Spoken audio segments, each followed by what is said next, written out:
Hello दोस्तों, नमस्कार। LP सरकारी जॉब चैनल पर आपका हार्दिक स्वागत और अभिनंदन करता हूं। आपके उज्जवल भविष्य की कामना के साथ इस सेशन का शुरुआत कर रहा हूं। इस पाठ से 2 सेशन है, जिसका पहला सेशन आप पढ़ चुके होंगे, आपको समझ में आ गया होगा। ये दूसरा सेशन आपके पास जा रहा है। मतलब इस पाठ से दोनों सेशन आपको ध्यानपूर्वक पढ़ने हैं। ये दूसरे सेशन का पहला क्वेश्चन, यानी कि इस सेशन का प्रश्न नंबर 63। हर्षे तथा ब्लेन कार्ड ने 4 नेतृत्व पद्धतियों का वर्णन किया है, जिन्हें कार्मिकों की, प्रश्न नंबर 63 देख लें। हर्षे तथा ब्लेन कार्ड, ये दोनों विद्वान हैं, ने 4 नेतृत्व पद्धतियों का वर्णन किया है, जिन्हें कार्मिकों की कार्य क्षमता से संबंधित किया है, परिपक्वता स्तरों से संबंधित किया है, वेतन स्थिति से संबंधित किया है, योग्यता से संबंधित किया है। प्रश्न नंबर 63 का उत्तर देने का प्रयास करें भाई। हर्षे तथा ब्लेन कार्ड ने 4 नेतृत्व पद्धतियों का वर्णन किया है, जिन्हें कार्मिकों की, प्रश्न नंबर 63 का उत्तर देने का प्रयास करें, कार्य क्षमता से संबंधित किया है, या परिपक्वता स्तरों से संबंधित किया है, या वेतन स्थिति से संबंधित किया है, या योग्यता से संबंधित किया है। तो हर्षे तथा ब्लेन कार्ड ने 4 नेतृत्व पद्धतियों का वर्णन किया है, जिन्हें परिपक्वता स्तरों से संबंधित किया है भाई। प्रश्न नंबर 63 का ऑप्शन बा आपका सही उत्तर होगा। अगले प्रश्न पे आए। प्रश्न नंबर 64। निम्नलिखित में से कौन सा कथन अधिक तर्कसंगत एवं वैज्ञानिक है? निम्नलिखित में से कौन सा कथन अधिक तर्कसंगत एवं वैज्ञानिक है? ऑप्शन आ, यदि अनुयायियों का समूह बड़ा हो तो वे लोग नेतृत्व की सत्ता सहज ही स्वीकार नहीं करते। यदि अनुयायियों का समूह छोटा हो तो वे लोग नेतृत्व की सत्ता सहज ही मान लेते हैं।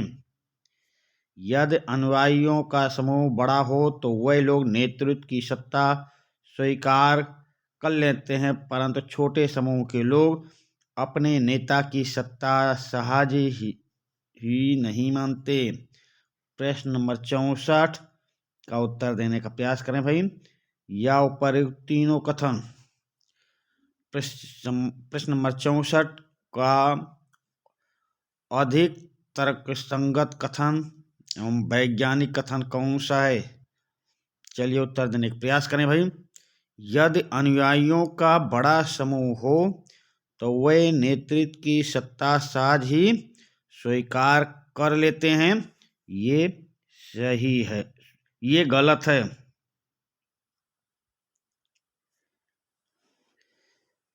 यदि अनुयायियों का समूह छोटा हो तो सहज ही सत्ता मान लेते हैं। प्रश्न नंबर 64 का ऑप्शन बा, यदि अनुयायियों का समूह छोटा है तो वे लोग नेतृत्व की सत्ता सहज ही मान लेते हैं। गलत है भाई ये सब। आपसे पूछा जा रहा, निम्नलिखित में से कौन सा कथन अधिक तर्कसंगत एवं वैज्ञानिक है? तो यदि ऑप्शन सा देखें, यदि अनुयायियों का समूह बड़ा हो तो वे लोग नेतृत्व की सत्ता स्वीकार कर लेते हैं, परंतु छोटे समूह के लोग अपने नेता की सत्ता सहज ही नहीं मानते हैं। यही कथन अधिक तर्कसंगत एवं वैज्ञानिक है। तो प्रश्न नंबर 64 का ऑप्शन सा आपका सही उत्तर होगा। चलिए अगले प्रश्न पे आते हैं। प्रश्न नंबर 65।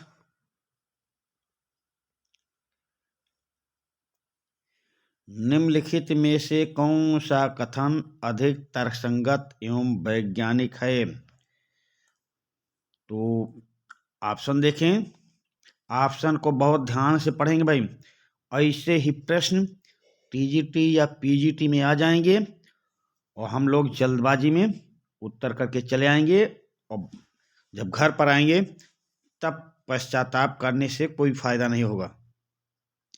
आपको परीक्षा हाल में बहुत ध्यान से मनन करके एकाग्रचित होकर ऑप्शन को देखना है, प्रश्न को देखना है, फिर उत्तर करके रख देना है। और हम आपके सामने पहले वही प्रश्न लेकर आए हैं जिसमें प्रतियोगी भाई हमारे मात खा जाते हैं और नियुक्ति पत्र प्राप्त करने से रह जाते हैं। तो मैं इसका भुक्तभोगी था। जब मैं ऐसे प्रश्नों पर ध्यान दिया तब मुझे सफलता मिली। तो प्रश्न नंबर 65 में देखें। निम्नलिखित में से कौन सा कथन अधिक तर्कसंगत एवं वैज्ञानिक है? ऑप्शन आ, उत्पादन केंद्रित नेतृत्व को प्रभावी बनाने वाली परिस्थितियां संबंध केंद्रित नेतृत्व को प्रभावी बनाने वाली परिस्थितियों से अलग होंगी। फिर से ऑप्शन को देखें। उत्पादन केंद्रित नेतृत्व को प्रभावी बनाने वाली परिस्थितियां संबंध केंद्रित नेतृत्व को प्रभावी बनाने वाली परिस्थितियों से अलग होंगी। नंबर 2, उत्पादन केंद्रित नेतृत्व को प्रभावी बनाने वाली परिस्थितियां संबंध केंद्रित नेतृत्व को प्रभावी बनाने वाली परिस्थितियों के समान होंगी। ऑप्शन सा, उत्पादन केंद्रित नेतृत्व को प्रभावी बनाने वाली परिस्थितियां संबंध केंद्रित नेतृत्व को प्रभावी बनाने वाली परिस्थितियों से मिलती जुलती होंगी, या उपर्युक्त तीनों कथन सही हैं। तो प्रश्न नंबर 65 का आप ध्यानपूर्वक चिंतन मनन करके उत्तर करने का प्रयास करें भाई। जल्दबाजी में कोई प्रश्न नहीं करने की कोशिश करना, और विशेष रूप से तो परीक्षा हाल में आपको प्रश्नों को बहुत अच्छी तरह समझ लेना है। उसके बाद में ऑप्शन को बहुत अच्छी तरह समझ लेना है। आपके कम से कम 80% तो क्वेश्चन आपके इजी आएंगे, जो करीब करीब हर प्रतियोगी भाई हमारा सही उत्तर करके आता है।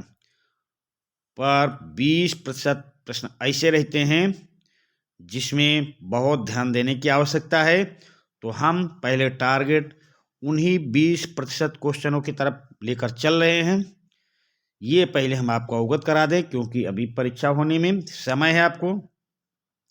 आपकी परीक्षा अभी होने नहीं जा रही है। जो भी पेपर में या यूट्यूब चैनल द्वारा अफवाहें उड़ाई जा रही, जनवरी लास्ट, फरवरी, मार्च, ऐसा कुछ नहीं है। ये जून जुलाई के पहले आपका टीजीटी पीजीटी पेपर नहीं होने वाला है। तो इसलिए मैं आपको उस 20% क्वेश्चन की तरफ ध्यान आकर्षित करता हूं कि आप तब तक इन क्वेश्चनों में इतने आपकी तैयारी हो जाए कि आप नियुक्ति पत्र लेने के हकदार हो जाएं। तो चलिए उन्हीं प्रश्नों पर विचार किया जा रहा है। प्रश्न नंबर 65 का उत्तर देने का प्रयास करें भाई। निम्नलिखित में से कौन सा कथन अधिक तर्कसंगत एवं वैज्ञानिक है? तो चलिए, सबसे ज्यादा तर्कसंगत एवं वैज्ञानिक लग रहा है भाई, उत्पादन केंद्रित नेतृत्व को प्रभावी बनाने वाली परिस्थितियां संबंध केंद्रित नेतृत्व को प्रभावी बनाने वाली परिस्थितियों से अलग होंगी। प्रश्न नंबर 65 का ऑप्शन आ आपका सही उत्तर है। चलिए अगले प्रश्न पे आते हैं। प्रश्न नंबर 66। कर्मचारी केंद्रित पर्यवेक्षण विचारधारा के प्रतिपादक कौन हैं? कर्मचारी केंद्रित पर्यवेक्षण विचारधारा के प्रतिपादक कौन है भाई? ये मैकग्रेगर हैं, या हर्जबर्ग हैं, या रेंसिस लिकर्ट हैं, या मैस्लो हैं? प्रश्न नंबर 66 का उत्तर दें भाई। कर्मचारी केंद्रित पर्यवेक्षण विचारधारा के प्रतिपादक कौन हैं? मैकग्रेगर, हर्जबर्ग, या रेंसिस लिकर्ट, या मैस्लो? चले भाई उत्तर देते रहें। कर्मचारी केंद्रित पर्यवेक्षण विचारधारा के प्रतिपादक कौन हैं? तो ये प्रतिपादक हैं रेंसिस लिकर्ट। प्रश्न नंबर 66 का ऑप्शन सा आपका सही उत्तर होगा। अगले प्रश्न पे आ जाएं। अमौद्रिक अभिप्रेरण के तरीके हैं। अमौद्रिक अभिप्रेरण के तरीके हैं, तो क्या भाई तरीके हैं? प्रश्न नंबर 67 देख लें। प्रशंसा है, उन्नत के अवसर हैं, सहभागिता है, या उपर्युक्त तीनों हैं? अमौद्रिक अभिप्रेरण के तरीके कौन से हैं, ये आपको बताना है। प्रश्न नंबर 67 का उत्तर देने का प्रयास करें। तो अमौद्रिक अभिप्रेरण के तरीके प्रशंसा, उन्नत के अवसर, सहभागिता, या उपर्युक्त तीनों? तो चलिए भाई बताने का प्रयास करें। हम बताते हैं अमौद्रिक अभिप्रेरण के तरीके प्रशंसा भी है, उन्नत के अवसर भी है, सहभागिता भी है, यानी कि उपर्युक्त तीनों हैं। तो प्रश्न नंबर 67 का ऑप्शन दा आपका सही उत्तर होगा। अगले प्रश्न पे आ जाएं। मौद्रिक अभिप्रेरण का तरीका नहीं है। मौद्रिक अभिप्रेरण का तरीका नहीं है। क्या नहीं है? मजदूरी, प्रशंसा, पुरस्कार, बोनस? प्रश्न नंबर 68 का उत्तर देने का प्रयास करें भाई। तो आप इससे पहले प्रश्न में देखे होंगे, उसमें आपको बताया अमौद्रिक अभिप्रेरण के तरीके कौन से हैं, तो उसमें क्या था? प्रशंसा थी भाई। और यहाँ पे पूछा जा रहा मौद्रिक अभिप्रेरण का तरीका नहीं है, तो बस प्रशंसा तो अमौद्रिक अभिप्रेरण का तरीका था, बस यही तरीका नहीं है। तो प्रश्न नंबर 68 का ऑप्शन बा आपका सही उत्तर होगा। मौद्रिक अभिप्रेरण के तरीके में मजदूरी आ जाएगी, पुरस्कार आ जाएगा, बोनस आ जाएगा, पर प्रश्न के अकॉर्डिंग आपका उत्तर ऑप्शन बा सही होगा। प्रशंसा। प्रशंसा अमौद्रिक अभिप्रेरण का तरीका है। मौद्रिक अभिप्रेरण का तरीका है मजदूरी, पुरस्कार एवं बोनस। चलिए अगले प्रश्न पे आते हैं। प्रश्न नंबर 69, ऋणात्मक अभिप्रेरण का तरीका नहीं है। ऋणात्मक अभिप्रेरण का तरीका नहीं है, तो पदोन्नत देना नहीं है, या मौद्रिक दंड देना नहीं है, या नौकरी से अलग करना नहीं है, या डांटना फटकारना नहीं है। प्रश्न नंबर 69 का उत्तर देने का प्रयास करें भाई। तो ऋणात्मक अभिप्रेरण का तरीका नहीं है। प्रश्न नंबर 69 का उत्तर देने का प्रयास करें भाई। तो पहले हम पता लगा लेते हैं कि ऋणात्मक अभिप्रेरण का तरीका कौन सा है। ऋणात्मक अभिप्रेरण का तरीका कौन सा है, पहले ये पता लगाएंगे, फिर कौन नहीं है अपने आप से पता लग जाएगा। तो मौद्रिक दंड देना ऋणात्मक अभिप्रेरण का तरीका है। नौकरी से अलग करना ऋणात्मक अभिप्रेरण का तरीका है। डांटना फटकारना ऋणात्मक मौद्रिक अभिप्रेरण का तरीका है। ऋणात्मक अभिप्रेरण का तरीका डांटना फटकारना भी है, पर पदोन्नत करना ऋणात्मक अभिप्रेरण का तरीका नहीं है। और आपसे पूछा जा रहा नहीं है, तो प्रश्न नंबर 69 का ऑप्शन आ आपका सही उत्तर होगा। चलिए अगले प्रश्न पे आ जाएं। प्रश्न नंबर 70 धनात्मक अभिप्रेरण का तरीका नहीं है। धनात्मक अभिप्रेरण का तरीका नहीं है, सेवानिवृत्त करना नहीं है, या प्रबंध में भागीदारी देना नहीं है, या प्रशंसा पत्र देना नहीं है, या प्रत्यायोजन करना नहीं है। प्रश्न नंबर 70 का उत्तर देने का प्रयास करें भाई। धनात्मक अभिप्रेरण का तरीका नहीं, तो पहले हम पता लगाएंगे कि धनात्मक अभिप्रेरण का तरीका कौन सा है। तो चलिए भाई हम ये पता लगाते हैं कि धनात्मक अभिप्रेरण का तरीका कौन है। तो प्रबंध में भागीदारी देना धनात्मक अभिप्रेरण का तरीका है। प्रशंसा पत्र देना धनात्मक अभिप्रेरण का तरीका है। प्रत्यायोजन करना धनात्मक अभिप्रेरण का तरीका है। और यहाँ पूछा जा रहा नहीं है, तो क्या नहीं है? सेवानिवृत्त करना। प्रश्न नंबर 70 का ऑप्शन आ आपका सही उत्तर होगा। प्रश्न के अकॉर्डिंग प्रश्न नंबर 70 आपका सही उत्तर है। प्रश्न नंबर 71 पे आ जाएं। जिस नेतृत्व शैली में निर्णय कार्य में अनुयायियों को शामिल नहीं किया जाता वह कहलाती है। जिस नेतृत्व शैली में निर्णय कार्य में अनुयायियों को शामिल नहीं किया जाता है वह कहलाती है निरंकुश शैली, या उदारवादी शैली, या जनतंत्रीय शैली, या कर्मचारी प्रधान शैली। प्रश्न नंबर 71 जिस नेतृत्व शैली में निर्णय कार्य में अनुयायियों को शामिल नहीं किया जाता वो कहलाती है भाई निरंकुश शैली। प्रश्न नंबर 71 का ऑप्शन आपका सही उत्तर होगा। प्रश्न नंबर 72 पे आ जाएं। वह कौन सा लक्षण है जो बॉस में होता है ना कि नेता में? वह कौन सा लक्षण है जो बॉस में होता है ना कि नेता में? ऑप्शन देखें। सदैव मैं शब्द का प्रयोग करना, अधीनस्थों को डराना धमकाना, अधीनस्थों को सदैव आदेशित करना, उपर्युक्त तीनों।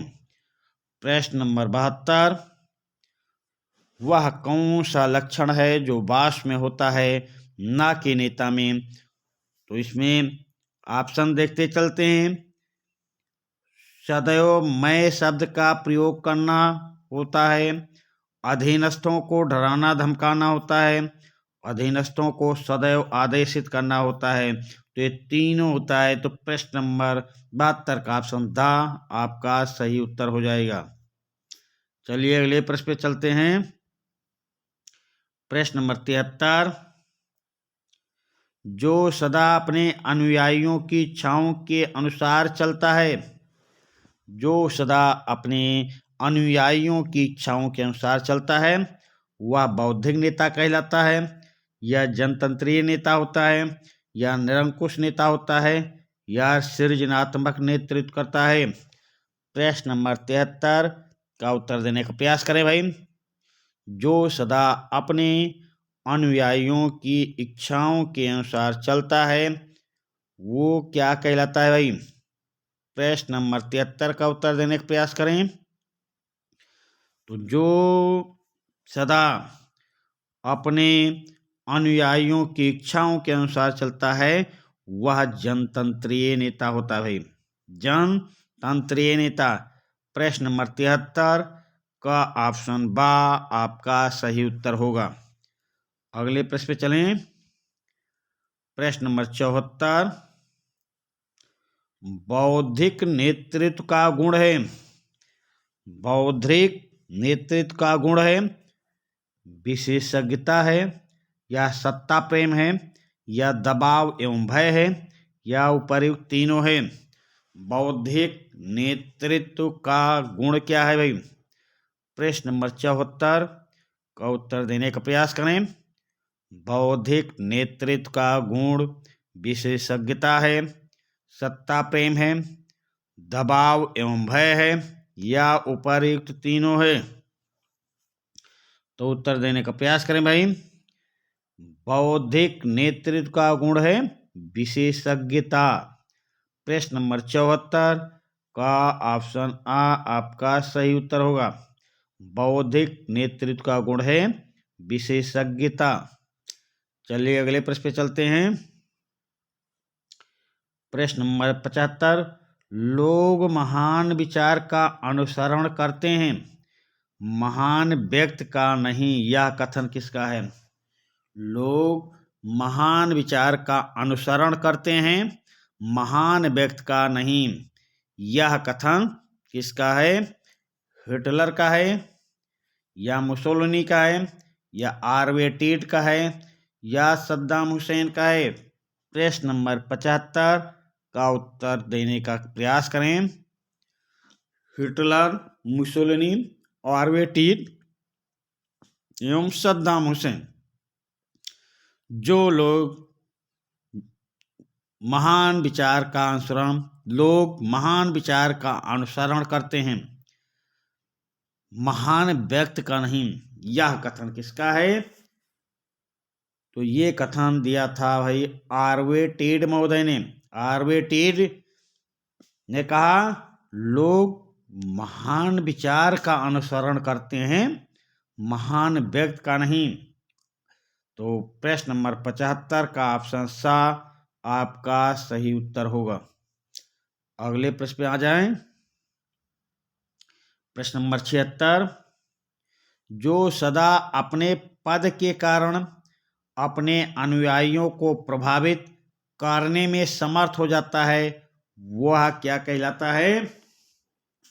जो सदा अपने पद के कारण अपने अनुयायियों को प्रभावित करने में समर्थ हो जाता है, वह क्या कहलाता है? संस्थात्मक नेतृत्व, या निरंकुश नेतृत्व, या सृजनात्मक नेतृत्व, या बौद्धिक नेतृत्व। प्रश्न नंबर 76 का उत्तर करने का प्रयास करें भाई। जो सदा अपने पद के कारण अपने अनुयायियों को प्रभावित करने में समर्थ हो जाता है, वह संस्थात्मक नेतृत्व, या निरंकुश नेतृत्व, या सृजनात्मक नेतृत्व, या बौद्धिक नेतृत्व, वह क्या कहलाता है? तो कहलाता भाई संस्थात्मक नेतृत्व। प्रश्न नंबर 76 का ऑप्शन आ आपका सही उत्तर है भाई। चलिए अगले प्रश्न पे आ जाएं। नेता के सभी लक्षण कुछ व्यक्तियों में जन्म से होते हैं, उन्हें अर्जित नहीं किया जा सकता। यह किस विचारधारा की मान्यता है? नेता के सभी लक्षण कुछ व्यक्तियों में जन्मजात होते हैं, उन्हें अर्जित नहीं किया जा सकता। यह किस विचारधारा की मान्यता है? तो गुणमूलक विचारधारा, या महान व्यक्ति विचारधारा, या क्रियात्मक विचारधारा, या अनुयायी विषयक विचारधारा। प्रश्न नंबर 77 का उत्तर करने का प्रयास करें भाई। उत्तर देते रहें भाई, और सेशन को अपने दोस्तों के बीच शेयर कर दें, अधिक से अधिक मात्रा में शेयर करें। और साथ में जो आपके प्रतियोगी भाई हैं, जो आपके दोस्त हैं, जो परीक्षा देना चाहते हैं, जो टीजीटी पीजीटी की तैयारी कर रहे हैं, उनके पास भी शेयर करें, और उनसे साथ में फ़ोन भी करें कि इस चैनल को सब्सक्राइब कर लें, ताकि ये चैनल जितना अधिक लोकप्रिय होगा, हम आपके लिए उतने ही अच्छे अच्छे प्रश्नों का संग्रह आपके पास ले आएंगे। अभी ये अधिकतम प्रश्नों की श्रृंखला चल रही है, इसमें व्याख्या नहीं किया जा रहा, केवल अधिक से अधिक प्रश्न आपके सामने ला रहे हैं। इसके बाद रिवीजन क्लास चलेगी, तो उसमें आपके सामने कोई भी बोर्ड, किसी भी राज्य का बोर्ड, जो पॉलिटी से संबंधित प्रश्न पूछे गए हैं उन सब का संग्रह करके आपके सामने ले आएंगे और उसमें आपको व्याख्यात्मक रूप से भी समझाने का प्रयास करेंगे। अच्छे अच्छे प्रश्नों को जो पॉलिटी से पूछे गए हैं, कोई भी स्टेट बोर्ड हो, वो सब प्रश्नों का संग्रह करके हम उसका व्याख्यात्मक हल आपके सामने रखेंगे। ये अभी अधिकतम प्रश्नों की श्रृंखला चल रही है, इसमें ज़्यादा से ज़्यादा प्रश्न आपके सामने लाने का प्रयास कर रहा हूँ, क्योंकि ऐसे प्रश्न में कम से कम 20% ऐसे प्रश्न आते हैं जिसमें प्रतियोगी भाई हमारे फंस जाते हैं और गलत करके चले आते हैं। तो हम पहले उन्हीं प्रश्नों को लेकर चल रहे हैं, अधिकतम प्रश्नों की श्रृंखला। तो नेता के सभी गुण, नेता के सभी लक्षण कुछ व्यक्तियों में जन्मजात होते हैं। नेता के सभी लक्षण कुछ व्यक्तियों में जन्मजात होते हैं, उन्हें अर्जित नहीं किया जा सकता है। ये किस विचारधारा की मानता है? तो ये गुण मूलक विचारधारा की मान्यता है भाई। प्रश्न नंबर 77 का ऑप्शन आ आपका सही उत्तर है। प्रश्न नंबर 78 पे आ जाएं। नेतृत्व की प्रमुख शैली, नेतृत्व की प्रमुख शैली क्या है? तो अभिप्रेरणात्मक शैली है, या शक्ति शैली है, या परिवेक्षणीय शैली है? प्रश्न नंबर 78 का उत्तर देने का प्रयास करें। या ऊपर एक तीनों शैलियां हैं। तो प्रश्न नंबर 78 में आपका उत्तर क्या होगा सही? उत्तर देने का प्रयास करें और सेशन के लास्ट में कमेंट के माध्यम से बताएंगे कि आपके कितने प्रश्न सही हुए। नेतृत्व की प्रमुख शैली कौन सी है? तो नेतृत्व की प्रमुख शैली है अभिप्रेरणात्मक शैली, शक्ति शैली, पर्यवेक्षणीय शैली, यानी कि तीनों शैलियां हैं। तो आपका उत्तर क्या सही होगा? Option the. प्रश्न नंबर 78 का ऑप्शन द आपका सही उत्तर होगा। अगले प्रश्न पे आ जाएं। प्रश्न नंबर 79, परंपरागत प्रबंध के अंतर्गत नेतृत्व की निम्नलिखित शैली लोकप्रिय थी। परंपरागत प्रबंध के अंतर्गत नेतृत्व की निम्नलिखित शैली लोकप्रिय थी। ये निरंकुश शैली, या जनतंत्रीय शैली, या स्वच्छंदतावादी शैली, या उपयुक्त तीनों शैली? प्रश्न नंबर 79 का उत्तर देने का प्रयास करें भाई। तो यहाँ पे परंपरागत प्रबंध के अंतर्गत पूछा जा रहा है। तो परंपरागत प्रबंध के अंतर्गत कौन सी शैली थी? निरंकुश शैली भाई। प्रश्न नंबर 79 का ऑप्शन आ आपका सही उत्तर होगा। परंपरागत प्रबंध के अंतर्गत नेतृत्व की निम्नलिखित शैलियों लोकप्रिय थी, तो वो थी निरंकुश शैली। प्रश्न नंबर 79 का ऑप्शन आ आपका सही उत्तर है। अगले प्रश्न पे आ जाएं। नेतृत्व की किस शैली के अंतर्गत नेता केवल समन्वयक के रूप में काम करता है? नेतृत्व की किस शैली के अंतर्गत नेता केवल समन्वयक के रूप में काम करता है?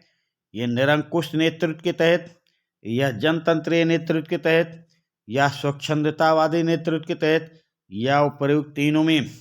प्रश्न नंबर 80 का उत्तर देने का प्रयास करें।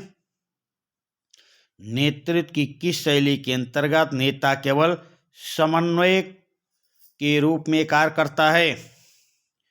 तो प्रश्न नंबर 80 का उत्तर देने का प्रयास करें भाई। निरंकुश नेतृत्व, जनतंत्रीय नेतृत्व, स्वच्छंदतावादी नेतृत्व, या उपयुक्त तीनों? तो प्रश्न नंबर 80 देख लें। नेतृत्व की किस शैली के अंतर्गत स्वच्छंदतावादी नेतृत्व के अंतर्गत नेता केवल समन्वयक के रूप में कार्य करता है। प्रश्न नंबर 80 का ऑप्शन सा आपका सही उत्तर होगा। चलिए अगले प्रश्न पे आते हैं। प्रश्न नंबर 81, निम्नलिखित में से किसका संबंध नेतृत्व की पर्यवेक्षणीय शैली से है? निम्नलिखित में से किसका संबंध नेतृत्व की पर्यवेक्षणीय शैली से है? ये धनात्मक और ऋणात्मक अभिप्रेरण है, या निरंकुश जनतंत्रीय और निर्बाध शैली है, या कर्मचारी प्रधान तथा उत्पादन प्रधान नेतृत्व है, या उपर्युक्त में से कोई नहीं। तो प्रश्न नंबर 81 का उत्तर देने का प्रयास करें भाई। किसका संबंध नेतृत्व की पर्यवेक्षणीय शैली से है? तो ये भाई है कर्मचारी प्रधान तथा उत्पादन प्रधान नेतृत्व। किसका संबंध नेतृत्व की पर्यवेक्षणीय शैली से है? कर्मचारी प्रधान तथा उत्पादन प्रधान नेतृत्व का संबंध पर्यवेक्षणीय शैली से है। प्रश्न नंबर 81 का ऑप्शन सा आपका सही उत्तर होगा। चलिए अगले प्रश्न पे आते हैं। प्रश्न नंबर 82, किस शैली के अंतर्गत नेता उत्पादन वृद्धि पर ही सर्वाधिक ध्यान देता है? किस शैली के अंतर्गत नेता उत्पादन वृद्धि पर ही सर्वाधिक ध्यान देता है? ये कर्मचारी प्रधान नेतृत्व में, या उत्पादन प्रधान नेतृत्व, या निरंकुश नेतृत्व, या जनतंत्रीय नेतृत्व पर? प्रश्न नंबर 82 का उत्तर देने का प्रयास करें भाई। किस शैली के अंतर्गत नेता उत्पादन वृद्धि पर ही सर्वाधिक ध्यान देता है? वह शैली है उत्पादन प्रधान नेतृत्व। प्रश्न नंबर 82 का ऑप्शन बा आपका सही उत्तर होगा। प्रश्न नंबर 82 का ऑप्शन बा आपका सही उत्तर है। अगले प्रश्न पे आ जाएं।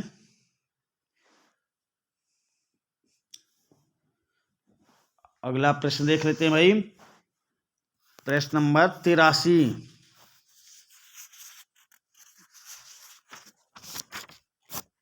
प्रश्न नंबर 83, इसमें प्रश्न नंबर 83 में प्रश्न नहीं आ पाया है। प्रश्न हम आपको सुना देते हैं। कर्मचारी प्रधान नेतृत्व का लक्षण क्या है? कर्मचारी प्रधान का लक्षण क्या है? कर्मचारी प्रधान नेतृत्व का लक्षण आपको बताना है। कर्मचारी प्रधान नेतृत्व का लक्षण।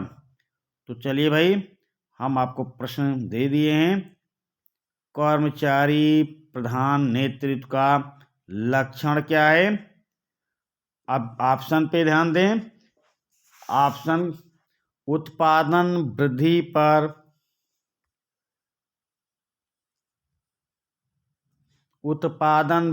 पर अधिक ध्यान देना है, या कर्मचारियों की रुचियों एवं सुख सुविधाओं को महत्व देना है, या कार्य निर्धारण में अनुयायियों से परामर्श लिया जाए, या नेता स्वयं समस्त नीतियों का निर्धारण करता है। तो प्रश्न कर्मचारी प्रधान नेतृत्व का लक्षण क्या है? तो चलिए भाई उत्तर देने का प्रयास करें। प्रश्न नंबर 83, कर्मचारी प्रधान नेतृत्व का लक्षण।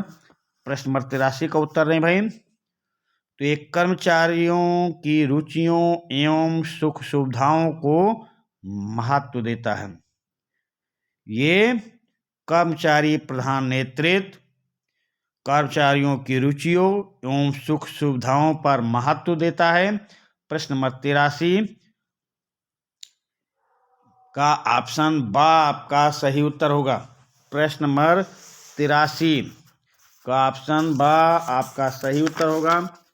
हम आपके सामने इस प्रश्न को लिख भी देते हैं ताकि आपके सामने कोई दिक्कत ना आए। तो प्रश्न यहाँ पे हम आपको लिखकर समझा देते हैं। कर्मचारी प्रधान, कर्मचारी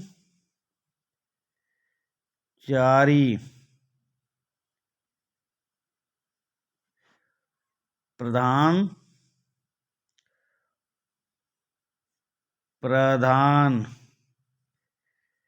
कर्मचारी प्रधान का लक्षण है।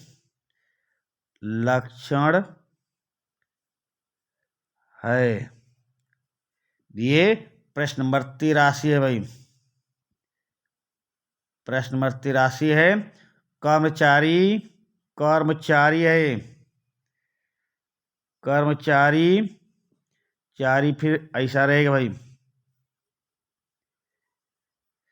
प्रश्न नंबर 83, कर्मचारी प्रधान का लक्षण है। कर्मचारी, प्रश्न को फिर से हम आपको और स्पष्ट करके लिखते हैं। प्रश्न नंबर 83, कर्मचारी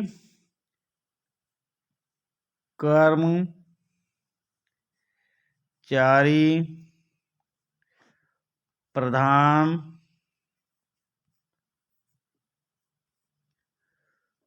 नेतृत्व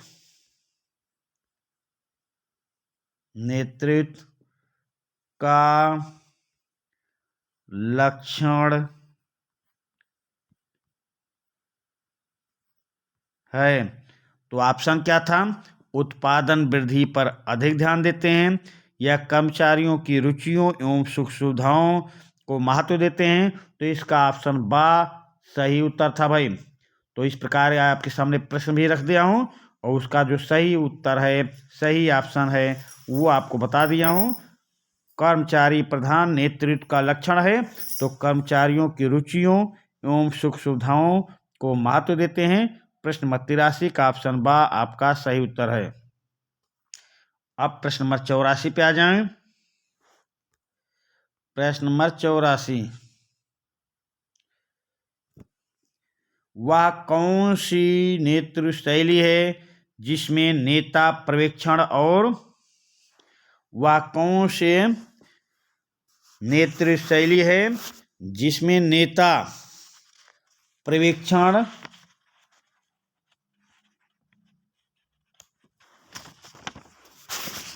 और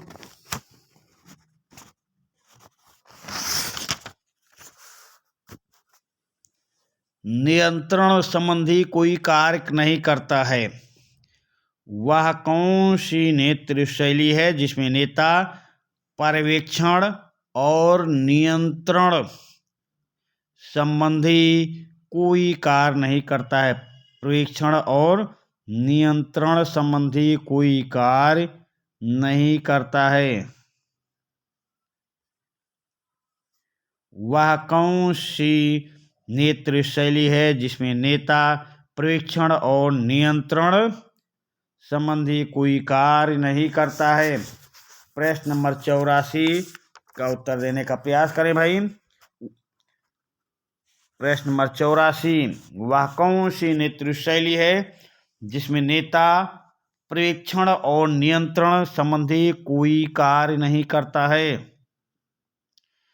तो निरंकुश नेतृत्व है, या जनतंत्रीय नेतृत्व है, या निर्बाध नेतृत्व है, या उपर्युक्त में से कोई नहीं। प्रश्न नंबर 84 का उत्तर देने का प्रयास करें भाई। वह कौन सी नेतृत्व शैली है जिसमें नेता पर्यवेक्षण और नियंत्रण संबंधी कोई कार्य नहीं करता? तो है भाई निर्बाध शैली। प्रश्न नंबर 84 का ऑप्शन सा आपका सही उत्तर होगा। अगले प्रश्न पे आ जाएं। प्रश्न नंबर 85, संचार या संप्रेषण का सही अर्थ क्या है? संचार या संप्रेषण का सही अर्थ क्या है? प्रश्न नंबर 85 का ऑप्शन देख लेते हैं भाई। लिखना अथवा बातचीत करना। यहाँ सही अर्थ पूछ रहा तो सुनने अथवा समझने की प्रक्रिया, कहे गए अथवा लिखित शब्द, या अपने विचारों तथा भावनाओं को दूसरे के समक्ष रखना। संचार या संप्रेषण का सही तरीका क्या है? लिखना अथवा बातचीत करना, सुनने अथवा समझने की प्रक्रिया है, कहे गए अथवा लिखित शब्द हैं, या ऑप्शन द अपने विचारों तथा भावनाओं को दूसरे के समक्ष रखना। तो प्रश्न नंबर 85 का उत्तर देने का प्रयास करें। तो भाई संचार या संप्रेषण का सही अर्थ है अपने विचारों तथा भावनाओं से दूसरों के समक्ष या दूसरों को अवगत कराना या दूसरों के समक्ष रखना, या दूसरों से कहना। प्रश्न नंबर 85 का संचार या संप्रेषण का सही अर्थ अपने विचारों और भावनाओं से दूसरे को अवगत कराना, दूसरे को समझाना, बताना। प्रश्न नंबर 85 का ऑप्शन द आपका सही उत्तर होगा। यहाँ सही अर्थ पूछा जा रहा, तो सही अर्थ ऑप्शन द है। चलिए अगले प्रश्न पे आ जाएं। प्रश्न नंबर 86।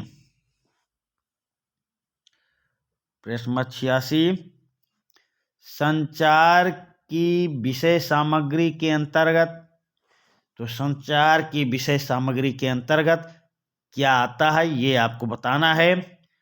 इस बात का निश्चय किया जाता है कि संचार प्रेषित किया जाए। इस बात पर विचार किया जाता है कि संदेश को जिसे प्रेषित करना है। इस बात पर विचार किया जाए कि संचार को प्रक्रिया कैसी हो। फिर ऊपर्युक्त तीनों बातें शामिल हैं।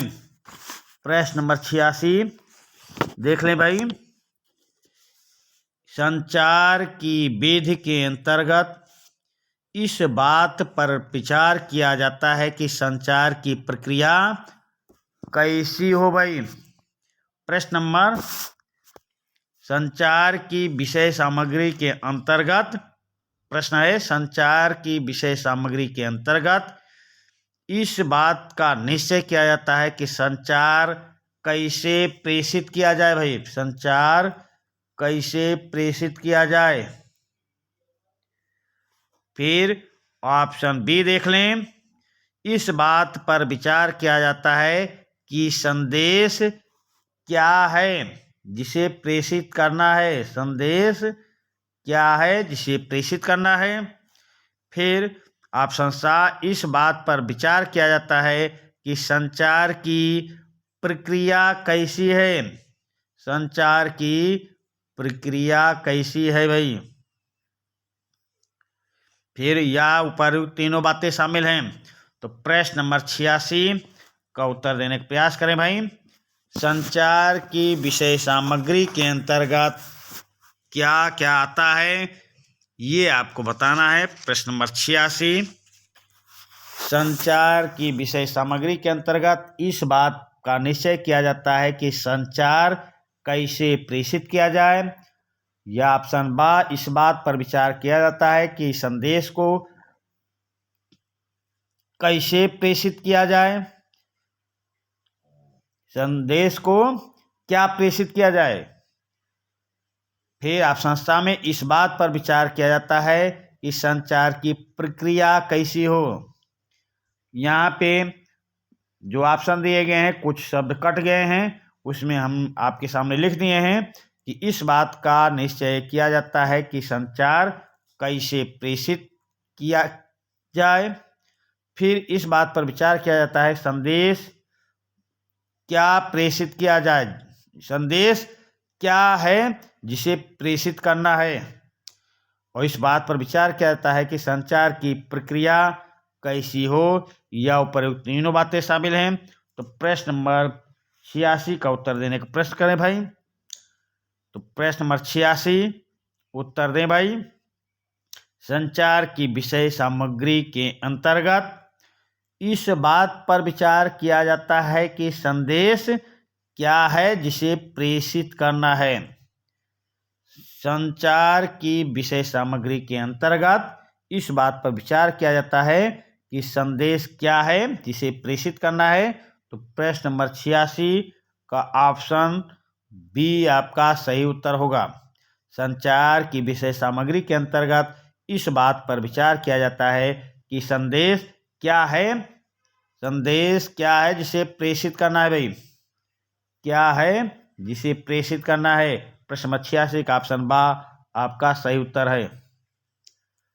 प्रश्न नंबर 87 पे आ जाए भाई। प्रश्न नंबर 87, संचार की विधि के अंतर्गत, संचार की विधि के अंतर्गत भाई ये देख लें। प्रश्न नंबर 87, इस बात पर विचार किया जाता है कि संचार की प्रक्रिया कैसी हो। यहाँ पे प्रक्रिया है भाई।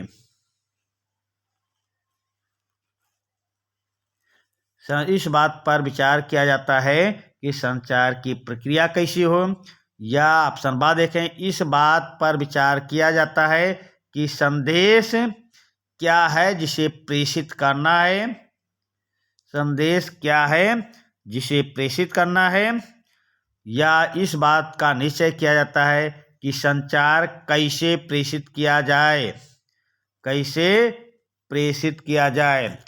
तो प्रश्न नंबर 87, संचार की विधि के अंतर्गत इस बात पर विचार किया जाता है कि संचार की प्रक्रिया कैसी हो, इस बात पर विचार किया जाता है कि संदेश क्या है जिसे प्रेषित करना है, या इस बात का निश्चय किया जाता है कि संचार कैसे प्रेषित किया जाए। तो प्रश्न नंबर 87 का उत्तर देने का प्रयास करें भाई। प्रश्न नंबर 87 का उत्तर दें। तो संचार की विधि के अंतर्गत इस बात का निश्चय किया जाता है कि संचार कैसे प्रेषित किया जाए। संचार की विधि के अंतर्गत इस बात पर निश्चय किया जाता है कि संचार कैसे प्रेषित किया जाए, जिसमें देखिए भाई कुछ ऑप्शन कट गए हैं, तो उसको हम लिख के आपको बताने का प्रयास कर रहे हैं। प्रश्न बहुत ही महत्वपूर्ण है, आप बिल्कुल ध्यान से ऑप्शनों को हम लिख लिख के समझा रहे हैं, ध्यान से 2-3 बार देखेंगे। ऐसे प्रश्न हैं कि आपको परीक्षा हाल में हूबहू मिल सकते हैं। तो प्रश्न नंबर 87 का ऑप्शन सा आपका सही उत्तर होगा। अगले प्रश्न पे आ जाएं। प्रश्न नंबर 88,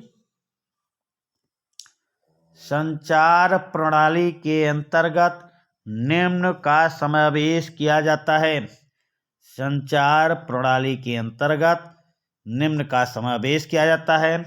ये संचार की विषय वस्तु का समावेश किया जाता है, यह संचार की विधि का समावेश किया जाता है, यह संचार प्रक्रिया का समावेश किया जाता है, या उपर्युक्त तीनों का। तो प्रश्न नंबर 88 का उत्तर देने का प्रयास करें। संचार प्रणाली के अंतर्गत निम्न का समावेश किया जाता है, तो इस संचार की विषय वस्तु का भी समावेश होता है, संचार की विधि का भी समावेश होता है, संचार प्रक्रिया का भी समावेश होता है।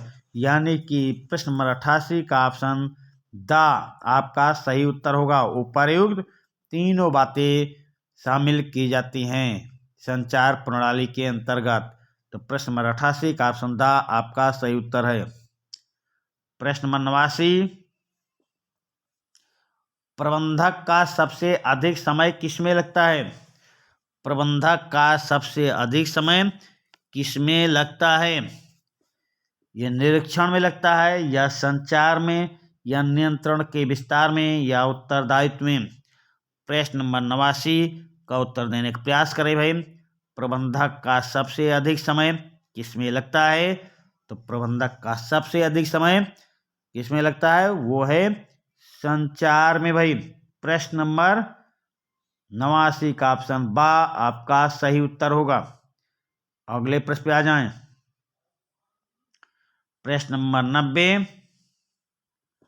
प्रश्न नंबर 90, निम्न पंक्ति के सुपरवाइजर अपना 74% समय, इसमें भी ऑप्शन कम आया है, हम आपको ऑप्शन लिख के समझा रहे हैं। प्रश्न नंबर 90 में निम्न पंक्ति के सुपरवाइजर अपना 74% समय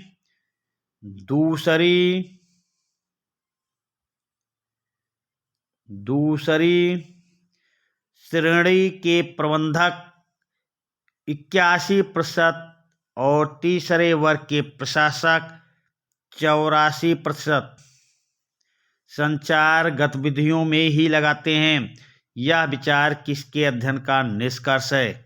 यह विचार किसके अध्ययन का निष्कर्ष है? प्रश्न फिर से समझ लें। निम्न पंक्ति के सुपरवाइजर, निम्न पंक्ति के सबसे लोअर के सबसे आखिरी पंक्ति के निम्न पंक्ति के सुपरवाइजर अपना 74% समय दूसरी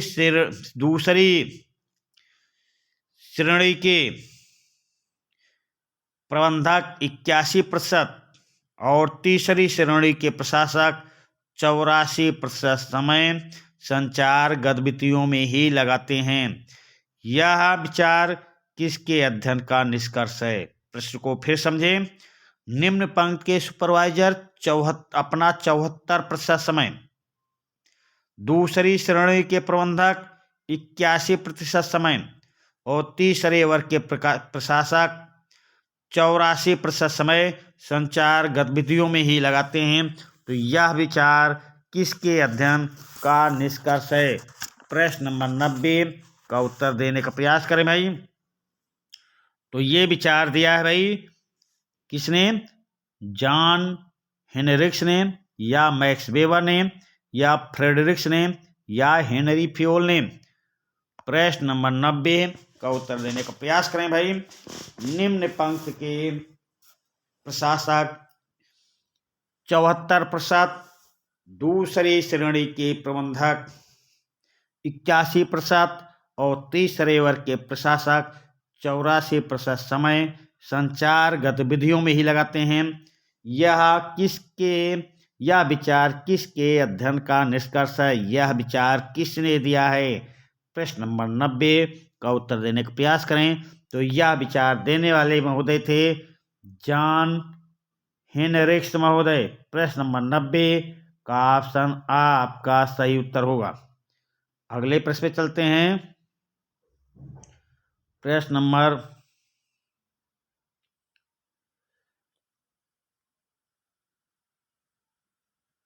91 भाई। प्रश्न नंबर 91, प्रबंधक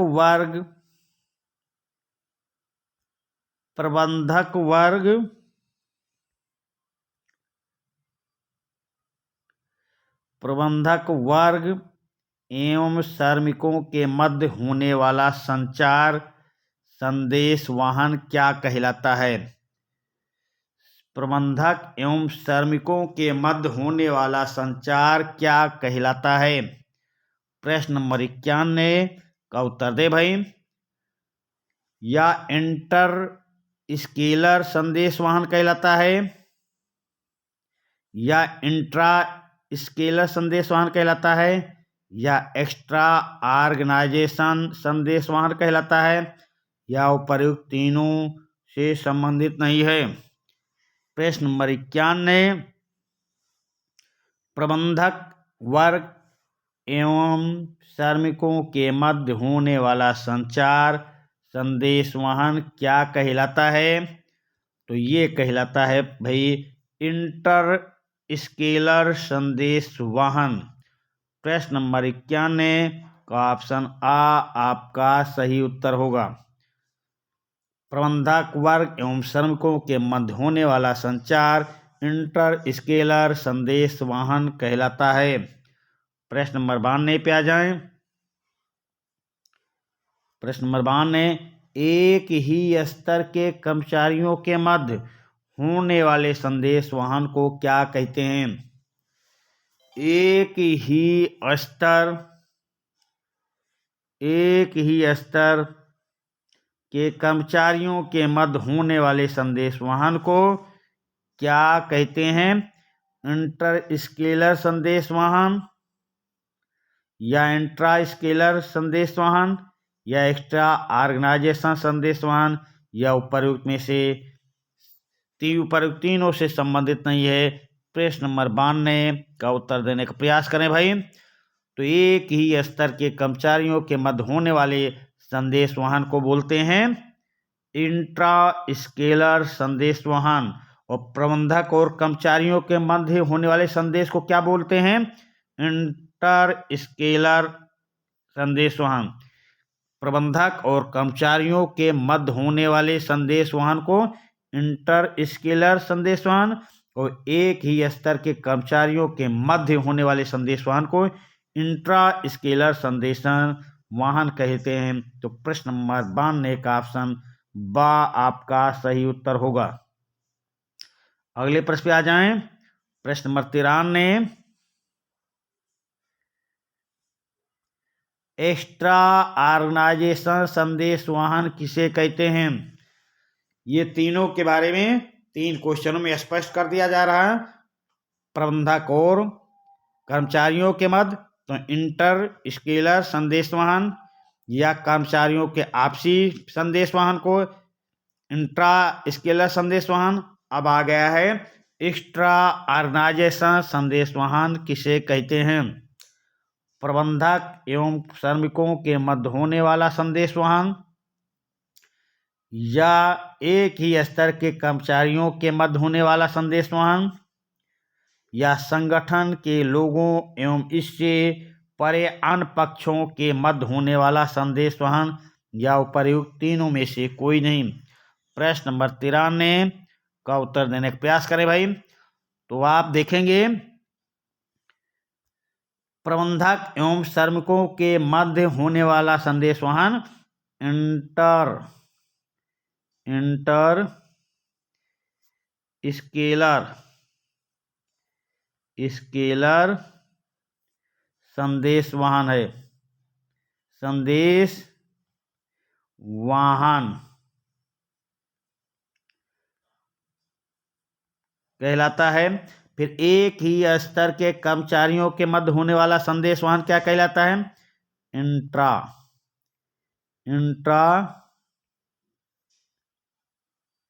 स्केलर संदेश वाहन।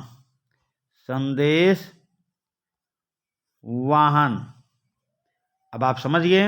अब आपसे पूछा जा रहा एक्स्ट्रा, तो ये हो गया इंटर स्केलर संदेश वहन, बा हो गया एक ही स्तर के कर्मचारियों यानी इंट्रा स्केलर संदेश वहन। अब आपसे पूछा जा रहा एक्स्ट्रा ऑर्गेनाइजेशन संदेश वहन, तब आप समझ गए होंगे ये कहलाता है संगठन के लोगों एवं इससे परे अन्य पक्षों के मध्य होने वाला संदेश वहन, यानी प्रश्न नंबर 93 का ऑप्शन सा आपका सही उत्तर होगा। प्रश्न नंबर 94, संप्रेषण की वह कौन सी विधि है? संप्रेषण की वह कौन सी विधि है जिसके अंतर्गत संदेश देने वाला तथा संदेश पाने वाला दोनों एक दूसरे के सामने होते हैं?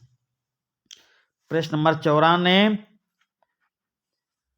संप्रेषण की वह कौन सी विधि है जिसके अंतर्गत संदेश देने वाला तथा संदेश पाने वाला दोनों एक दूसरे के सामने होते हैं?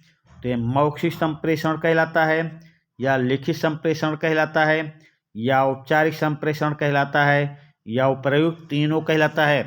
तो प्रश्न नंबर 94, जब संदेश देने वाला या संदेश पाने वाला आमने सामने होता है तो भाई क्या कहलाता है? वो मौखिक संप्रेषण। प्रश्न नंबर 94 का ऑप्शन आ आपका सही उत्तर होगा। संदेश देने वाला और संदेश पाने वाला आमने सामने होगा तो मौखिक संप्रेषण कहलाएगा। प्रश्न नंबर 94 का ऑप्शन आ आपका सही उत्तर है। प्रश्न नंबर 95 पे आ जाए। मौखिक संप्रेषण के साधन हैं। तो मौखिक संप्रेषण के साधन क्या हैं? रेडियो हैं, या दूरदर्शन है, या दूरभाष है, या उपर्युक्त तीनों हैं? प्रश्न नंबर 95 का उत्तर देने का प्रयास करें भाई। मौखिक संप्रेषण के साधन कौन हैं? तो मौखिक संप्रेषण के साधन रेडियो भी है, दूरदर्शन भी है, दूरभाष भी है। तो आपका उत्तर क्या सही होगा? उपर्युक्त तीनों। प्रश्न नंबर 95 का ऑप्शन द आपका सही उत्तर होगा। प्रश्न नंबर 96 पे मौखिक संप्रेषण के साधन हैं। मौखिक संप्रेषण के साधन हैं सम्मेलन या सभाएं, साक्षात्कार, विक्रय यात्री या उपर्युक्त तीनों। प्रश्न नंबर 96 का उत्तर देने का प्रयास करें भाई। मौखिक संप्रेषण के साधन क्या हैं? तो ये सम्मेलन या सभाएं हैं, साक्षात्कार भी है, विक्रय यात्री भी है। तो आपका उत्तर क्या सही होगा? Option the. प्रश्न नंबर 96 का ऑप्शन द आपका सही उत्तर होगा। अगले प्रश्न पे आ जाएं। प्रश्न नंबर 97 मौखिक संप्रेषण का गुण नहीं है। मौखिक संप्रेषण का गुण नहीं है तो ये समय व धन की बचत होती है, ये गुण है भाई, ये तो गुण है। अधिक कठोर नहीं होना चाहिए। सद्भाव एवं विश्वास में वृद्धि करता है, ये गुण है। आसानी से समझ में आ जाता है, ये गुण है। आपसे पूछा जा रहा गुण नहीं है, तो गुण नहीं है अधिक कठोर। तो आपका उत्तर क्या सही होगा? प्रश्न नंबर 97 का ऑप्शन बी आपका सही उत्तर होगा। अधिक कठोर नहीं, ये गुण नहीं है, अधिक कठोर गुण नहीं है। चलिए अगले प्रश्न पे आते हैं। प्रश्न नंबर 98। प्रश्न नंबर 98 देख लें भाई।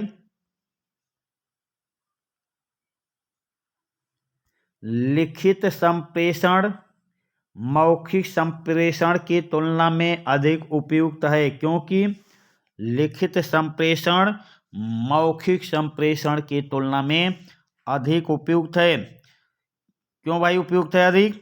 ये देख लेते हैं। यदि संप्रेषित किया जाने वाला समाचार काफी लंबा है, लिखित संप्रेषण साक्ष्य के रूप में प्रस्तुत किया जा सकता है। मौखिक वार्ता भावी संदर्भ के लिए अनुपयुक्त है, या उपर्युक्त तीनों कारण हैं।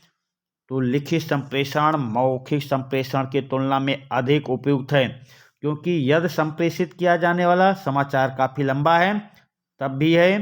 लिखित संप्रेषण साक्ष्य के रूप में प्रस्तुत किया जा सकता है, इस कारण भी उपयुक्त है। मौखिक वार्ता भावी संदर्भ के लिए अनुपयुक्त है, तो ये भी है। तो आपका उत्तर क्या सही होगा? प्रश्न नंबर 98 का ऑप्शन द आपका सही उत्तर होगा। प्रश्न नंबर 98 का ऑप्शन द आपका सही उत्तर है भाई। चलिए अगले प्रश्न पे आ जाएं। प्रश्न नंबर 99 लिखित संप्रेषण के साधन क्या है भाई? लिखित संप्रेषण के साधन क्या हैं? प्रश्न नंबर 99 का उत्तर देने का प्रयास करें। तो बुलेटिन, हैंडबुक्स व डायरियां, मैगनीज व समाचार पत्र, नीति पुस्तिकाएं। तो लिखित संप्रेषण के साधन क्या हैं, ये आपको बताना है, या उपर्युक्त तीनों। प्रश्न नंबर 99 का उत्तर देने का प्रयास करें। लिखित संप्रेषण के साधन तो ये हैं, बुलेटिन भी है, हैंडबुक्स भी है, डायरिया भी हैं, मैगनीज भी है, समाचार पत्र भी है, नीति पुस्तिकाएं भी हैं। तो अगर ये सब हैं तो आपका उत्तर क्या सही होगा? ऑप्शन द आपका सही उत्तर होगा। प्रश्न नंबर 99 का ऑप्शन द आपका सही उत्तर है। प्रश्न नंबर 100 पे आ जाएं। प्रश्न नंबर 100 लिखित संप्रेषण का गुण नहीं है। लिखित संप्रेषण का गुण नहीं है, तो क्या गुण नहीं भाई? अधिक लचीला होता है? नहीं भाई, अधिक लचीला नहीं होता है। दोनों पक्षों की उपस्थिति आवश्यक नहीं होती, ये गुण है। विस्तृत एवं जटिल सूचनाओं के संप्रेषण के लिए अधिक उपयुक्त है, ये भी गुण है। भावी संदर्भ के लिए उपयुक्त है, ये भी गुण है। पर अधिक लचीला है, ये गुण नहीं है। और आपसे पूछा जा रहा कि लिखित संप्रेषण का गुण नहीं है, तो ऑप्शन आ आपका सही उत्तर होगा। अधिक लचीला है, ये लिखित संप्रेषण का गुण नहीं है। प्रश्न नंबर 100 का ऑप्शन आ आपका सही उत्तर है। प्रश्न नंबर 101 पे आ जाएं। लिखित संप्रेषण का दोष नहीं है। अभी गुण पूछा जा रहा, अब दोष। लिखित संप्रेषण का दोष नहीं है तो बहुत अधिक समय एवं धन का अपव्यय होता है, ये दोष है भाई, ये दोष है। लाल फीताशाही को बढ़ावा देता है, ये भी दोष है। दोनों पक्षों की उपस्थित आवश्यक नहीं होती है, ये दोष नहीं है भाई, ये दोष है, ये दोष है, ये दोष नहीं। अशिक्षित व्यक्तियों के लिए इसका कोई महत्व नहीं है, ये भी दोष है। तो लिखित संप्रेषण का दोष नहीं पूछा जा रहा, तो हम पहले दोष क्या है ये जान लेते हैं। बहुत अधिक समय एवं धन का अपव्यय होता है, लाल फीताशाही को बढ़ावा मिलता है, अशिक्षित व्यक्तियों के लिए इसका कोई महत्व नहीं होता है, ये लिखित संप्रेषण के दोष हैं। और दोष क्या नहीं है, दोनों पक्षों की उपस्थित आवश्यक नहीं, ये गुण है। तो प्रश्न नंबर 101 का ऑप्शन सा आपका सही उत्तर होगा। प्रश्न नंबर 101 का ऑप्शन सा आपका सही उत्तर है। चलिए अगले प्रश्न पे आते हैं। प्रश्न नंबर 102। प्रश्न नंबर 102, अब ये तो प्रश्न नंबर 102, किस प्रकार के संदेश वाहन संप्रेषण को ग्रेप वाइन कहते हैं? किस प्रकार के संदेश वाहन या संप्रेषण को ग्रेप वाइन कहते हैं? औपचारिक संदेश वाहन को, या अनौपचारिक संदेश वाहन को, या लिखित संदेश वाहन को, या उपर्युक्त तीनों में से कोई नहीं। प्रश्न नंबर 102 का उत्तर दे भाई। किस प्रकार के संदेश वाहन को संप्रेषण या ग्रेप वाइन कहते हैं? तो ग्रेप वाइन किसे कहते हैं? अनौपचारिक संदेश वाहन को भाई, अनौपचारिक संदेश वाहन को ग्रेप वाइन कहते हैं। प्रश्न नंबर 102 का ऑप्शन बा आपका सही उत्तर होगा। अगले प्रश्न पे आ जाएं। प्रश्न नंबर 103,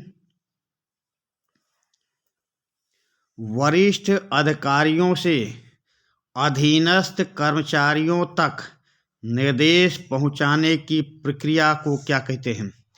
वरिष्ठ अधिकारियों से अधीनस्थ कर्मचारियों तक संदेश पहुंचाने की प्रक्रिया को क्या कहते हैं? तो नीचे की ओर संचार कहते हैं, या ऊपर की ओर संचार कहते हैं, या समस्तरीय संचार कहते हैं, या उपर्युक्त में से कुछ नहीं कह सकते। प्रश्न नंबर 3 का उत्तर देने का प्रयास करें।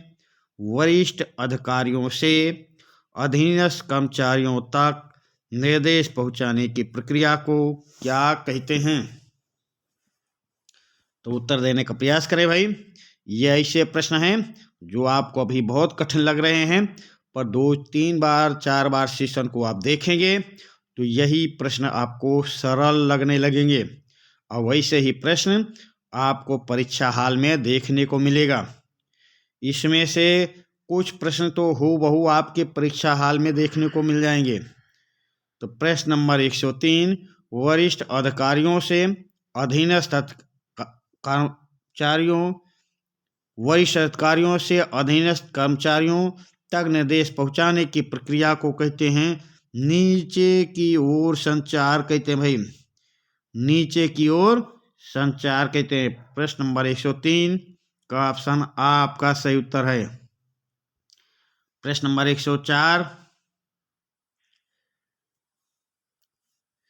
यदि अधीनस्थ कर्मचारी अपनी प्रतिक्रिया और अनुभवों के बारे में उच्च अधिकारियों तक जानकारी पहुंचाते हैं तो उसे क्या कहते हैं? यदि अधीनस्थ कर्मचारी अपनी प्रतिक्रिया और अनुभवों के बारे में उच्च अधिकारियों तक जानकारी पहुंचाते हैं तो उसे क्या कहते हैं? नीचे की ओर संचार कहते हैं, या ऊपर की ओर संचार कहते हैं, या समस्तरीय संचार कहते हैं, या ऊपर में से कोई नहीं। प्रश्न नंबर 104, तो यदि ऊपर से नीचे कर्मचारियों को संदेश दिया जा रहा तो उसे बोलते हैं नीचे की ओर संचार कहते हैं। और यदि अधीनस्थ कर्मचारी द्वारा अपने उच्च अधिकारियों तक जानकारी पहुंचाई जाती है तो उसे कहा जाता है भाई ऊपर की ओर संचार कहते हैं। प्रश्न नंबर 104 का ऑप्शन बा, यदि अधिकारी नीचे तक संदेश पहुंचाता है तो नीचे की ओर, और यदि कर्मचारी अपने उच्च अधिकारी की ओर संदेश पहुंचाता है तो उसे ऊपर की ओर संचार कहते हैं। प्रश्न नंबर 104 का ऑप्शन बा आपका सही उत्तर होगा। प्रश्न नंबर 105, संगठन में एक ही स्तर के कर्मचारियों या अधिकारियों के बीच होने वाले संचार को क्या कहते हैं? संगठन में एक ही स्तर के कर्मचारियों या अधिकारियों के बीच होने वाले संचार को क्या कहते हैं? नीचे की ओर संचार, या ऊपर की ओर संचार, या समस्तरीय संचार, या उपर्युक्त तीनों प्रकार का संचार कहते हैं। प्रश्न नंबर 105 का उत्तर देने का प्रयास करें भाई। तो आपको अभी 2-3 प्रश्नों बताया जो अधिकारियों द्वारा कर्मचारियों को संदेश दिया जाता है तो उसे बोलते हैं नीचे की ओर संचार। जब कर्मचारियों द्वारा अधिकारियों को संदेश दिया जाता है तो उसको बोलते हैं ऊपर की ओर संचार। और जब संगठन में एक ही स्तर के कर्मचारी या अधिकारी के बीच होने वाले संचार को समस्तरीय संचार कहते हैं। तो प्रश्न नंबर 5 का ऑप्शन सा आपका सही उत्तर होगा। प्रश्न नंबर 106 पे आ जाएं। संगठन में समस्त स्तरीय संचार का प्रतिपादक एवं समर्थक कौन है? संगठन में समस्त स्तरीय संचार का प्रतिपादक एवं समर्थक कौन है भाई? तो हेनरी फ्योल हैं, या फ्रेडरिक्स हैं, या डेविड ईस्टन हैं, या मैस्लो हैं। प्रश्न नंबर 106 का उत्तर देने का प्रयास करें। संगठन में समस्त स्तरीय संचार का प्रतिपादक एवं समर्थक कौन है? Henri Fayol, Fredericks, David Easton, या मैस्लो। प्रश्न नंबर 106 का उत्तर देने का प्रयास करें। तो संगठन में समस्त स्तरीय संचार का प्रतिपादक एवं समर्थक हेनरी फ्योल महोदय हैं। प्रश्न नंबर 106 का ऑप्शन आ आपका सही उत्तर होगा। अगले प्रश्न पे आ जाएं। किस प्रकार के संचार से प्रबंधकों को कर्मचारियों की शिकायत या कम उत्पादकता के कारणों का सही वक्त पर पता नहीं चल पाता? प्रश्न नंबर 107 का उत्तर देने का प्रयास करें भाई। प्रश्न नंबर 107, किस प्रकार के संचार से प्रबंधकों को कर्मचारियों की शिकायतों या कम उत्पादकता के कारणों का सही वक्त पर पता चल जाता है? प्रश्न देख लें भाई। प्रश्न नंबर 107, किस प्रकार के संचार से प्रबंधकों को कर्मचारियों की शिकायतों या कम उत्पादकता के कारणों का सही वक्त पर पता चल जाता है? तो ये नीचे की ओर संचार से पता चल जाता है, या ऊपर की ओर संचार से पता चल जाता है, या समस्तरीय संचार से पता चलता है, या औपचारिक संचार से पता चलता है? प्रश्न नंबर 107 का उत्तर देने का प्रयास करें भाई। किस प्रकार के संचार से प्रबंधकों को कर्मचारियों की शिकायत या कम उत्पादकता के कारणों का सही वक्त पर पता चल जाता है? तो यह है ऊपर की ओर संचार से भाई। संचार से प्रबंधकों को कर्मचारियों की शिकायतों या कम उत्पादकता के कारणों का सही वक्त पर पता चल जाता है ऊपर की ओर ऊपर की ओर संचार से। प्रश्न नंबर 107 का ऑप्शन बा आपका सही उत्तर होगा। चलिए अगले प्रश्न पे आते हैं। प्रश्न नंबर 108। प्रश्न नंबर 108 देख लेते हैं। अच्छे संचार का गुण नहीं है। अच्छे संचार का गुण नहीं है क्या भाई? संचार एक तरफा होना चाहिए, एक तो यही गुण नहीं है। सही। संचार में तर्क के साथ भावना का पुट होना चाहिए, ये गुण है। संदेश बहुअर्थी ना होकर सीधा, सरल व समझ में आने वाला होना चाहिए, ये गुण है। उपयुक्त समय पर सूचना का संप्रेषण होना चाहिए, ये गुण है। आपसे पूछा जा रहा अच्छे संचार का गुण नहीं है, तो संचार एक तरफा होना चाहिए, ये गुण नहीं है। तो प्रश्न नंबर 108 का ऑप्शन आ आपका सही उत्तर हो जाएगा। चलिए अगले प्रश्न पे चलते हैं। प्रश्न नंबर 109। प्रश्न नंबर 109। वह प्रणाली जो प्रबंध को निर्णय लेने, उनके क्रियान्वयन तथा नियंत्रित करने में सहायता करती है, उसे क्या कहते हैं? वह प्रणाली जो प्रबंध को निर्णय लेने, उनके क्रियान्वयन तथा नियंत्रित करने में सहायता करती है, उसे क्या कहते हैं? प्रश्न नंबर 109 का उत्तर देने का प्रयास करें भाई। वह प्रणाली जो प्रबंध को निर्णय लेने, उनके क्रियान्वयन तथा नियंत्रित करने में सहायता करती है, उस प्रणाली को भाई क्या कहते हैं? अंगूरी लता संप्रेषण कहते हैं, या प्रबंध सूची प्रणाली कहते हैं, या नीचे की ओर संप्रेषण कहते हैं, या ऊपर की ओर संप्रेषण कहते हैं। तो ये पहले बता चुका हूँ अंगूरी लता के बारे में, नीचे की ओर संप्रेषण को बता चुका हूँ, ऊपर की ओर संप्रेषण को बता चुका हूँ। प्रश्न नंबर 109 में आपसे पूछा जा रहा है, वह प्रणाली जो प्रबंध को निर्णय लेने, उनके क्रियान्वयन तथा नियंत्रित करने में सहायता करती है, उसे क्या कहते हैं? तो उसे कहते हैं प्रबंध सूचना प्रणाली कहते हैं। प्रश्न नंबर 109 का ऑप्शन बा आपका सही उत्तर होगा। वह प्रणाली जो प्रबंध को निर्णय लेने तथा उनके क्रियान्वयन तथा नियंत्रित करने में सहायता करती है, उसे प्रबंध सूचना प्रणाली कहते हैं। प्रश्न नंबर 9 का ऑप्शन बा आपका सही उत्तर है। प्रश्न नंबर 110। प्रबंध सूचना प्रणाली MIS की विशेषताएं क्या हैं? प्रबंध सूचना प्रणाली की विशेषताएं क्या हैं? ये प्रबंधोन्मुखी होती है या प्रबंध निर्देशित होती है? इसमें केंद्रीय सूचना भंडारण व्यवस्था होती है, या उपर्युक्त तीनों? तो प्रश्न नंबर 110 का उत्तर देने का प्रयास करें भाई।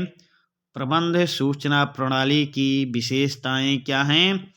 तो प्रबंध सूचना प्रणाली की विशेषताएं हैं, ये प्रबंधोन्मुखी होती हैं, ये प्रबंधोन्मुखी होती हैं या प्रबंध निर्देशित होती हैं। इसमें केंद्रीय सूचना भंडारण की व्यवस्था होती है, और यदि ये तीनों विशेषताएं हैं तो आपका उत्तर क्या सही होगा? Option the. प्रश्न नंबर 110 का ऑप्शन द आपका सही उत्तर होगा। अगले प्रश्न पे आ जाएं। प्रश्न नंबर 111। निम्नलिखित में से कौन सा वक्तव्य सही है? निम्नलिखित में से कौन सा वक्तव्य सही है? ऑप्शन देखते हैं। संगठन में आपसी विचार विमर्श उतना ही महत्वपूर्ण है जितना शरीर के लिए कोशिकाएं। ये वक्तव्य तो भाई सही है। संगठन में आपसी विचार विमर्श उतना ही महत्वपूर्ण है जितना शरीर के लिए कोशिकाएं, ये सही है। प्रबंध में संप्रेषण का सबसे बड़ा शत्रु भ्रम होता है, ये भी सही है। प्रबंध में संप्रेषण का सबसे बड़ा शत्रु भ्रम होता है, ये भी सही है। प्रबंध एक प्रकार का द्विमार्गीय यातायात है या संप्रेषण की प्रभावपूर्ण पद्धति पर निर्भर करता है, ये भी सही है भाई। प्रबंध एक प्रकार का द्विमार्गीय यातायात है या संप्रेषण की प्रभावपूर्ण पद्धति पर निर्भर करता है। तो अगर ये तीनों वाक्य सही हैं, तो आपका उत्तर क्या सही होगा? Option the. प्रश्न नंबर 111 का ऑप्शन द आपका सही उत्तर होगा। चलिए अगले प्रश्न पे आते हैं। प्रश्न नंबर 12, प्रभावी संप्रेषण के लिए आवश्यक है। प्रभावी संप्रेषण के लिए क्या आवश्यक भाई? द्विमार्गीय संप्रेषण व्यवस्था ये आवश्यक है।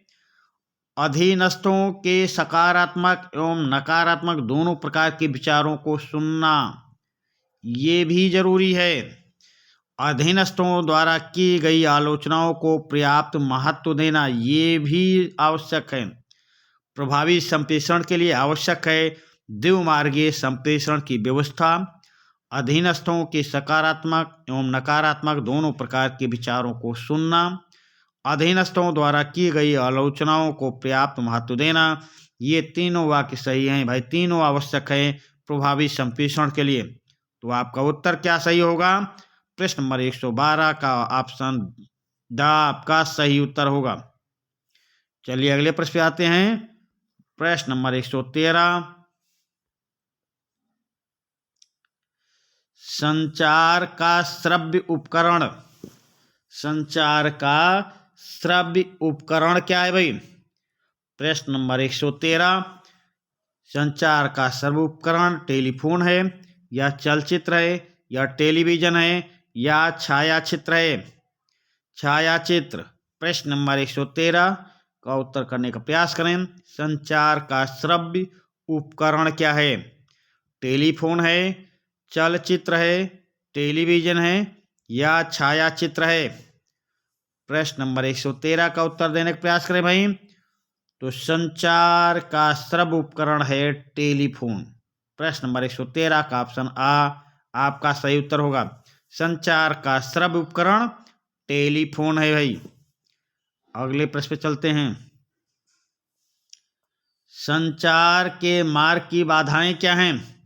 संचार के मार्ग की बाधाएं क्या हैं? तो भाषा की जटिलता, भौगोलिक दूरी, मनोवैज्ञानिक मतभेद या उपर्युक्त तीनों। तो संचार के मार्ग की बाधाएं क्या हैं ये आपको बताना है। प्रश्न के लास्ट में आपको ये भी बताना है कि आपके कितने प्रश्न सही हुए। तो संचार के मार्ग की बाधाएं क्या हैं भाई? तो ये भाषा की जटिलता भी बाधा है, भौगोलिक दूरी भी बाधा है, मनोवैज्ञानिक मतभेद भी बाधा है। तो आपका उत्तर क्या सही होगा? ऑप्शन द उपर्युक्त तीनों। संचार के मार्ग की बाधाएं हैं भाषा की जटिलता, भौगोलिक दूरी, मनोवैज्ञानिक मतभेद, अर्थात आपका ऑप्शन द आपका सही उत्तर होगा। प्रश्न नंबर 115, तानाशाही व जोर जबरदस्ती से संचार ढीला पड़ जाता है और फिर ढीले संचार से तानाशाही, जोर जबरदस्ती और बढ़ती है। यह विचार किसका है? प्रश्न नंबर 115, तानाशाही व जोर जबरदस्ती से संचार ढीला पड़ जाता है और फिर ढीले संचार से तानाशाही, जोर जबरदस्ती और बढ़ती है। यह विचार किसका है? हेनरी फ्योल ने दिया ये विचार, या न्यूकोम्ब ने दिया ये विचार, या ट्रेकर ने दिया ये विचार, या टेलर ने दिया? प्रश्न नंबर 115 का उत्तर देने का प्रयास करें भाई। ये विचार देने वाले हेनरी फ्योल, न्यूकोम्ब, ट्रेकर या टेलर महोदय हैं। तो तानाशाही व जोर जबरदस्ती से संचार ढीला पड़ जाता है और फिर ढीले संचार से तानाशाही, जोर जबरदस्ती और बढ़ती है। ये विचार न्यूकोम्ब महोदय का है भाई, न्यूकोम्ब। प्रश्न नंबर 115 का ऑप्शन बा आपका सही उत्तर होगा। चलिए अगले प्रश्न पे आ जाएं। प्रश्न नंबर 116। प्रश्न नंबर 116 देख लेते हैं।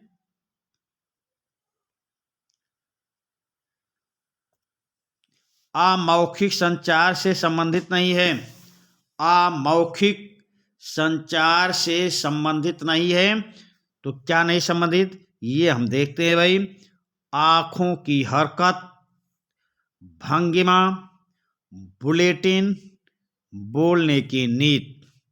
अमौखिक संचार से संबंधित क्या नहीं है? प्रश्न नंबर 116 का उत्तर देने का प्रयास करें। अमौखिक संचार से संबंधित नहीं है, तो आँखों की हरकत अमौखिक संचार से संबंधित है। भंगिमा भी अमौखिक संचार से संबंधित है। बोलने की गति भी अमौखिक संचार से संबंधित है। आपसे पूछा जा रहा अमौखिक संचार से संबंधित नहीं है, तो वो नहीं है भाई बुलेटिन। तो प्रश्न नंबर 116 का ऑप्शन सा आपका सही उत्तर होगा। अगले प्रश्न पे आ जाएं। अमौखिक संचार के भाग हैं।